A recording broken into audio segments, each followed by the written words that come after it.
Welcome, this is Siren. In this video, I want to tackle a very controversial release from Behavior, which happened on the 7th of March 2023, that being Tales of Torment DLC for Dead by Daylight. The DLC has gained quite a better reputation and very better reviews, and even now, after a rework, people constantly DC against the Skull Merchant, who is the killer in this chapter. In this series of videos, I cover all the content included in the DLCs for their price, and today's subject is Tales of Torment.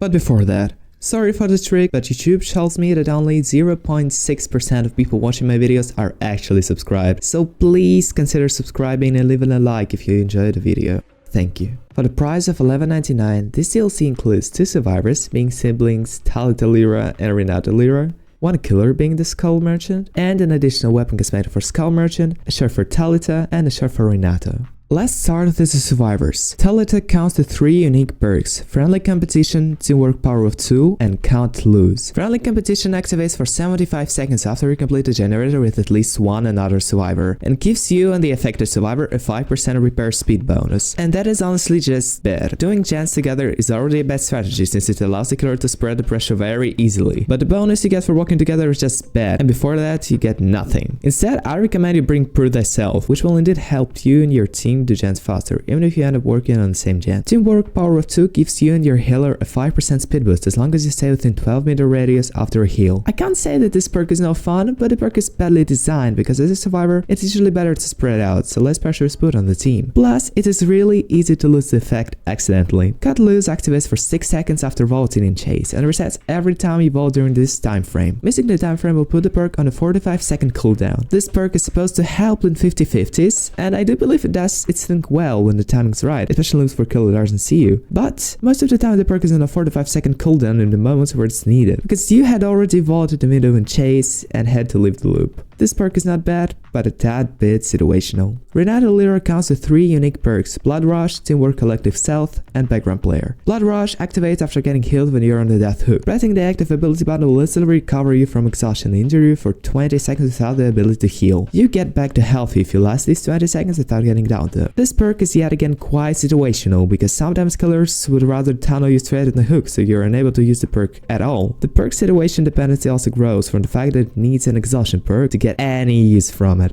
Not a bad perk, but not super good either. Teamwork Collective Stealth hides you and your killer scratch marks after you heal up.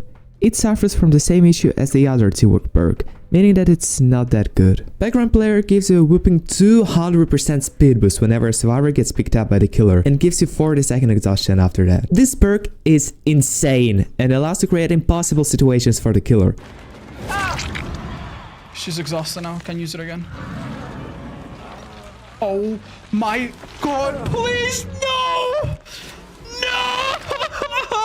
I hear a fellow streamer or star has to pick up as fast as he can to not risk a pallet save, which just results in an unavoidable flashlight save because of Background Player. This perk is genuinely busted, and I suggest you use it before it's nerfed. For the killer, the Skull Merchant, let's cover her power. It is quite complicated, so bear with me. The Skull Merchant has 6 drones in her disposal, which she can place around the map. Whenever a drone is first placed, it enters stealth mode, spinning quite slow, but having the skull lens invisible for the survivors. The Skull Merchant also gets 8 seconds of undetectable for placing a drone. When the drone finally detects the survivor, it enters scouting mode, revealing its scan lens to the survivors and speeding up. The detected survivor gets an immunity to detection for 3 seconds after that and can be tracked by the radar, which the Skull Merchant can use at any time. If a survivor gets detected 3 times, they get a claw trap, which hinders the survivor if they were healthy, or wounds them if they were injured. Next time the survivor gets scanned by a drone, they get hindered by 10% for 6 seconds, again revealed by Killer Instinct. While we're at it, one very important thing for playing against the Skull Merchant: the drones cannot detect survivors if they are crouching or standing still, so doing a gen in the drones area is fine. Remember that. The survivors can also try to disable the drones for 45 seconds by hacking them, but failing to do so will immediately give them a claw trap. But that's not all.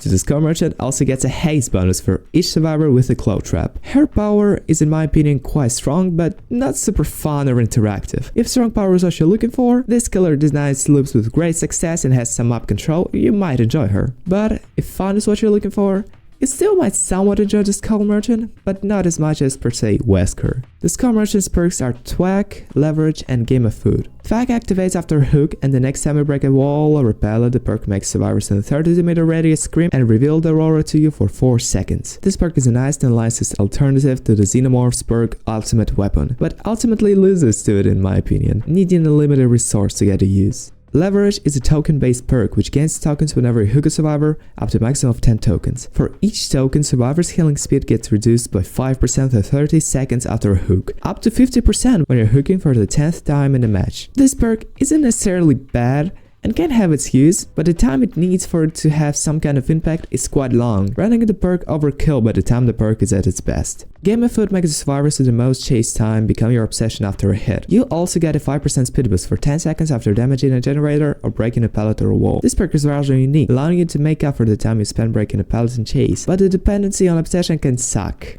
That's a wrap on everything in the Tools of Torment chapter. In the end, I personally think buying the whole chapter is just not worth it, especially considering that the characters in the chapter can all be bought with iridescent shards. I would suggest buying Renato lyra for the insane perk background player, and slowly accumulate the shards to one day buy the other characters. That is it for me. Be free to comment your own opinion, and please leave a like and subscribe if you enjoyed the video. Goodbye.